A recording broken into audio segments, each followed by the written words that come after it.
コースがなくても自由自在に走れるグランプリマシン。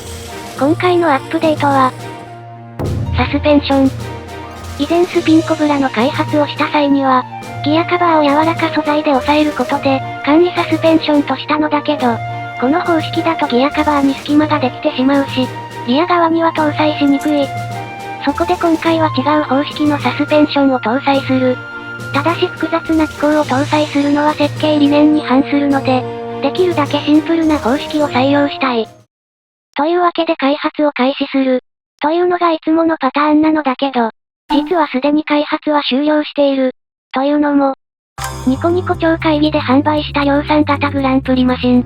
この開発時にサスペンションのベースを仕込んでおいたのだ。ただしそのままでは使えないので、ちょっと手を加える必要がある。隠し要素をアンロックする。ここに高密度のロマンが発生するんですね。というわけで作業を開始する。対象マシンはこれ。超会議の体験走行で酷使したマシン。フロントギアカバーをパージして、車軸を取り外す。手を加えるのは内側のベアリングポケット。このリブはねじると取れるようになっているので、適当な工具で、簡単に取れる。これによってタイヤが上下に動けるようになる。キャンバー角も変化しちゃうけどシンプルさを優先。ちなみに除去したリブの下には隠し穴があるので、シャーシ裏からビスを締め込むことで、無段階で地上高を調整することができる。通常のビスでも良いけど、留めネジを使うと頭が飛び出さない。リアも同じようにリブを除去。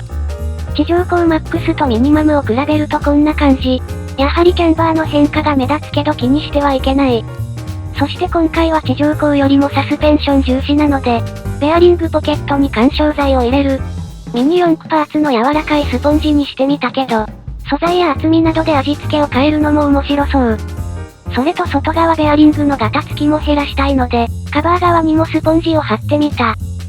車軸とカバーを元に戻して、こんな感じに動くようになった。触った感じは悪くなさそう。リアも同じようにスポンジを仕込む。さらにリアカバーのリブも除去。同じくスポンジを貼れば、ここでも可動域を稼げるぞ。これでリアもプニプニ動くようになった。最後にタイヤを交換して、CP ユニットを装着。これにボディをつければ、グランプリマシン、ネオトライダガー PMC、完成だ。ホイールキャップは黄色と迷ったけど、ガンメタ版も好きなのでこちらを採用。ちなみにネオトライダガーはアニメの後半で、東吉からもらったサスペンションを搭載するのだけど、スピンバイパー誕生のインパクトが強くて忘れられがち。それとボディに関して、ポリカボディで透明キャノピー案も考えたけど、これまでに作った4台がプラボディだったので、ポリカボディ版はまた今度。テスト走行。いつもの手作りサーキットで走らせてみる。先にサスペンションなしで走るべきでは？というわけで比較のために無改造のシャーシに換装。この手の進行がいつまで経っても上手くならない。では改めて、まずはサスペンションなしの走行行ってみよう。周回数決めてなかった。とりあえず3周の走行で比較することにしよう。サスペンションなしとはいえ、路面がそこまでガタガタではないので普通に走れている。ギアの噛み合いを考えると、むしろサスペンションなしの方がスムーズに走れる、という結果もあり得るかもしれない。などと考えているうちに最終ラップ。最後まで特に危なげなく走り切ってゴール。タイムは 28.21 秒。改めてサスペンション加工済みシャーシに換装。果たして違いは出るのか。これは、操縦しやすいぞ。先ほどは細かくパタパタ動いていたのが、滑らかに走っている感じ。しかしこれ映像では違いが伝わりにくいかも。タイムに直結する性能アップというよりは、安心して走らせられることがメリット的なやつ。もっと近くで撮影したら違いがわかるかもしれない。タイムは 26.05 秒。もうちょいわかりやすいようにアップで撮影し、スロー再生にしてみた。左がサスペンションなしで右がサスペンションあり。右のサスペンションありの方が車体の振動が小さい。久々に360度カメラを使っての撮影。画角を気にしなくて良いのはメリットだけど、カメラとマシンとの距離には気を使うので、やはり撮影しながら操縦は難しい。それと切り抜いた映像なので画質があまり良くない。まあ今回は挙動の違いが比較できたのでよし。オフロード。路面がデコボコのオフロードサーキットなら、よりサスペンションの利点が活かせるはず。サスペンションありで行ってみよう。ゴー。いけ、ネオトライだがあ。草でスタックしてしまった。気を取り直してリトライ。ゴー。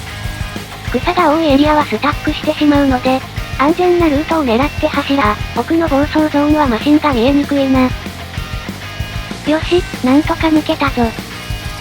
手前のコーナーはよく見えるので操縦しやすい。これで一周クリア。はうわ。バックで脱出。なんやかんや走れているので2周目行ってみよう。シートのうねりが結構クセモノ。平面交差を抜けて、おっと、少しバランスを崩した。また草か。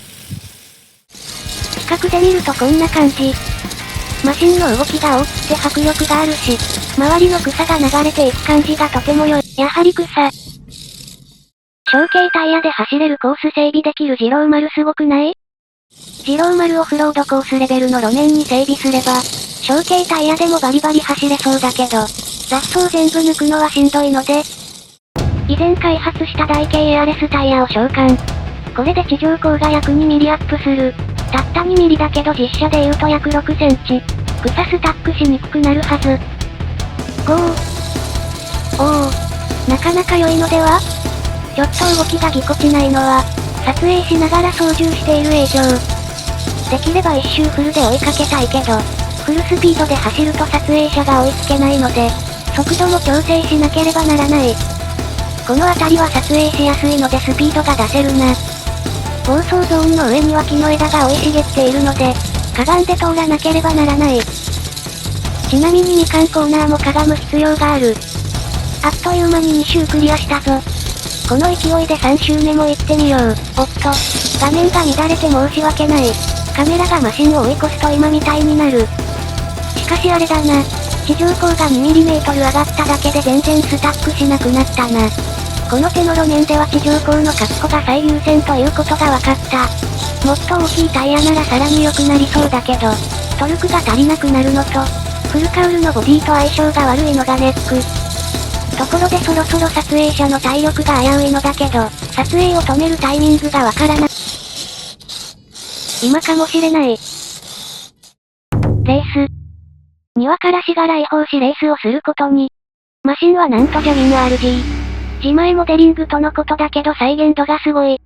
そしてこの組み合わせは完全にアニメ再現。テンション上がって何度もレースをしたので、その中でも熱かったレースの様子をどうぞ。レディー、ゴー。レースは2周。アニメ同様トライダガーがリードしている。このままゴールまで行けるか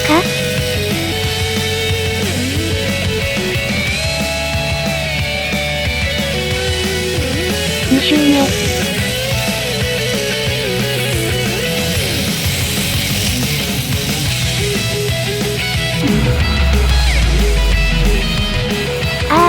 トライダガー。おお、なんとか持ちこたえた。